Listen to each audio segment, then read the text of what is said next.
Hello, what is going on YouTube? It's your boy GZTV, and if I sound a little sick, I am kind of sick a little bit, but we have the fourth episode of Dexter New Blood, and yeah, we're going to try to get through this in the movie review, so I don't really have to talk as much for the rest of the day. I might do 2 streams today, I'm not really sure. There's not a whole lot to play. I might just get on at like 7 or something and play till everyone else gets off. But yeah, we can get the plot, and we can get through the critical reception. You guys know exactly how these Dexter videos go. And then we are going to be doing an editor review of It Follows, probably one of the most iconic movies of the 2010s, horror movies anyway. So, getting into the plot, Dexter talks with Deborah, questioning why Kurt lied about Matt's state. Why would he lie about this? It's a really weird, unusual thing to do. Deborah theorizes that Kurt wants the case closed so he can find the killer himself.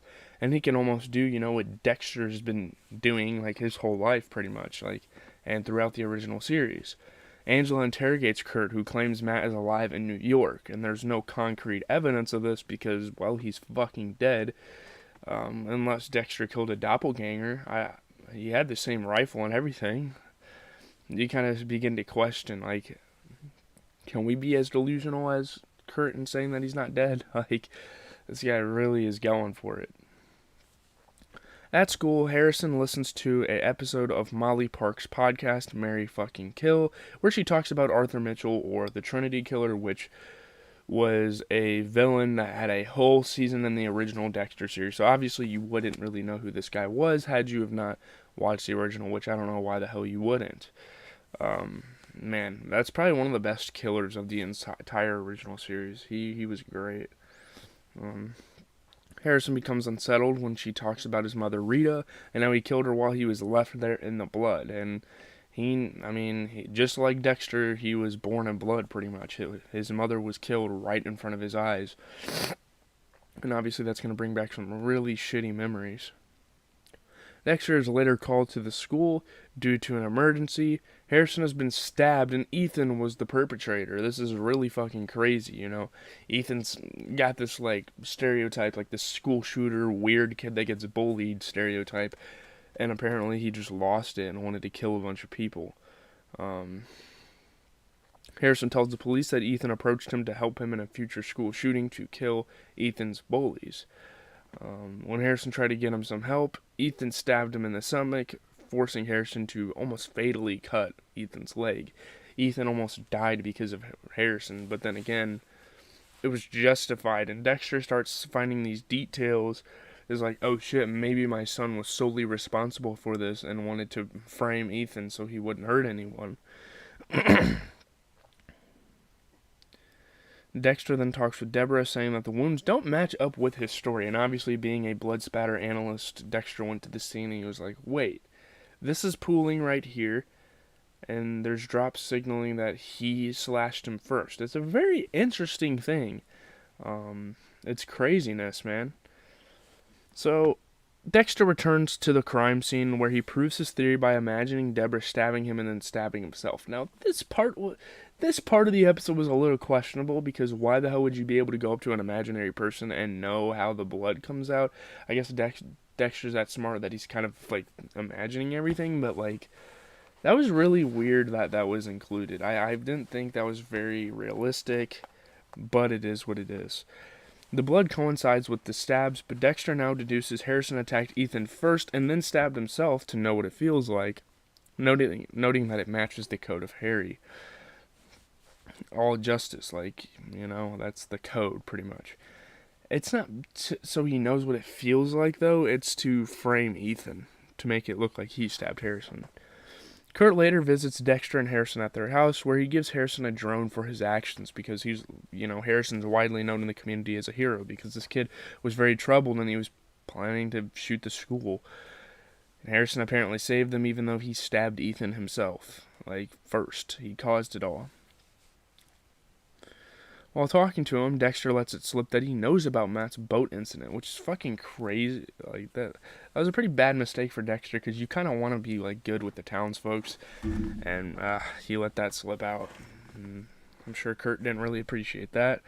Dexter is also told by Angela that they won't file charges against Harrison, even though Ethan claims he never attacked him. If anything, I mean, yeah, Ethan got attacked first. Harrison should be getting in fucking trouble, but everyone believes that Ethan's the main perpetrator, so yeah. Angela also decides to collaborate with Molly, who used her podcast to get information on many of the missing people that the town failed to find, and I believe that's what's been happening in the background with kind of the antagonist of the season, locking them up in the cabin, like threatening to kill them, and then they get released out, and then they get hunted down, so yeah. Kurt is later approached by a girl named Chloe, who's played by Skylar Wright, at his diner, who asks for money. Now, we're not really sure who this character is. I'm hoping we're going to learn more about her as the show goes on. Kurt already lent her money and won't give her more, although he offers her a job at the diner, which she refuses, because she has to, leave or something and go find her mom or whatever. He later helps her by giving her shelter at the bunker where Lily stayed, revealing that he is the person behind her kidnapping and murder. And now we realize that Kurt is the main antagonist. And it's not that this was fully expected, but you get some weird vibes from Kurt ever since he was introduced into the show. He's a very psychopathic character. Psychotic, I guess you could say.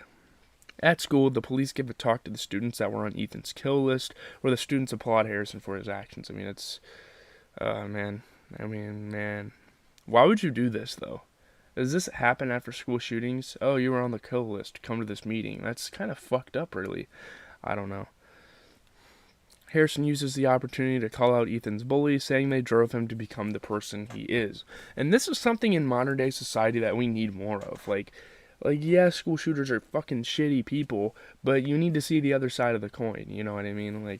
These people were fucking troubled, they got bullied, there's obviously motives. People don't randomly go in schools and shoot it up for no reason. That just doesn't happen, but yeah.